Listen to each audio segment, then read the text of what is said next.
My girls are older now. They have children of their own. I have 6 grandchildren. So you're exactly right. You have to stay in touch with your audience. That's one of the things we teach as a writing teacher is know your audience, know your audience. And the way to get to know your audience is to get to know them, like literally spend time with them and see what makes them tick. So if you're going to be a children's writer, you need to be in children's church teaching, and you need to offer to do the nursery duty once in a while and go into the schools and volunteer. I always stay in touch with them, first of all, because I just love kids. I've always loved kids. And I always say all of my favorite people are less than 3 feet tall. I just love to be with them. I think maybe it's because I didn't mature much past that. I have such a good time with them. But the kids, when I go to the schools and I speak, especially with this, when I go every Christmas to all the schools. I mean, if you want me to come, I'll come. I love to go. And I bring one of my dachshunds with me. Winnie Sue goes with me. She's like a therapy dog. Everyone loves her. And when you have a dog there and you're just reading a picture book, barriers come down. Kids feel safe. They can share things. So I think having the dog there, they immediately have fun with the dog. I'm talking to them about a fun story. It's close to Christmas, and we just sit and we talk.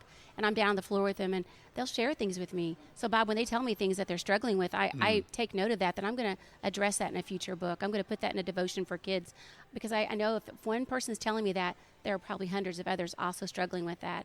You know, when we were kids, I mean, there's always been bullies. There's always been bullying. But now there's so many different ways to bully somebody. Yep. That's something we didn't deal with that kids today deal with. And I'm aware of that. So I'm conscious to put that in my books, because like I said, when I asked the kids, has any of you ever been bullied? I thought a couple of hands might go up. I never expected every hand to go up. I mean, literally every hand went up. Wow. Broke my heart at the same time. It helps me know just how we can make an impact, how we can help. I think it's important for kids to also know that doing the right thing is always it's always the right choice. It doesn't matter if anybody's watching, if you win an award, because Crosby forfeited this fact in the second book, the Dachshund Dash. He could have come in second. He could have gotten that medal, but he forfeited that to go back and be a friend. That's always the better choice. He does get the Sportsmanship Award, so he does get a medal. Yeah. Michelle Medlock Adams joining us today here on the Meeting House on Faith Radio. It is the Summer 2024 Christian Product Expo in Fort Wayne, Indiana. Faith Radio Meeting House Media Central here at CPE Summer 2024. And Michelle, I think about just what you were saying as far as some of the issues that children are facing today. And probably when your children, my children were that age, maybe a different set of circumstances, a different set of issues. My goodness, these children are facing, many of them are facing grown-up issues, but they're having to face it when they're very young. If they're in a poor family, a dysfunctional family situation, that's obviously, that weighs heavy upon them.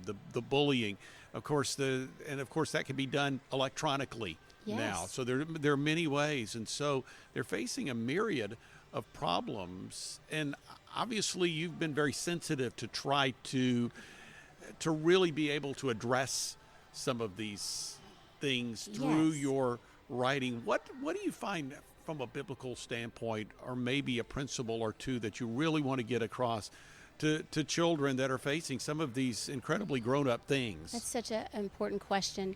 And I've really sought the Lord about this, and I truly believe one of the main things that kids are dealing with, which is why they're on social media so much, and if they don't have friends in real life, they can have somebody like their picture and be friends on Facebook, or it's usually Snapchat for that age. But I wrote a book that came out last spring called Love Connects Us All, and the reason I wrote that book is based on another experience I had at a school. A little girl afterwards was kind of hanging around, and I could tell she wanted to talk to me. And so I'd read a couple of my books, including Dachshund Through the Snow, and I hadn't written Love Connects Us All yet. And she said, Miss Michelle, I was bullied real bad. And I got right down in her face. I was at a public school. I said, honey, tell me what happened. She said, well, I only have a mom. I don't have a dad. And everybody makes fun of me. She was probably 6. Maybe she was in first grade. And I said, you know what? But you have a daddy that loves you, and you have a heavenly Father that adores you. And I thought, I'm in a public school. They're probably going to kick me out, but I'm going to go ahead and just preach a little bit. And I gave her a hug, and I prayed with her, and I said, you are so loved. You have no idea, baby girl, how much you are loved.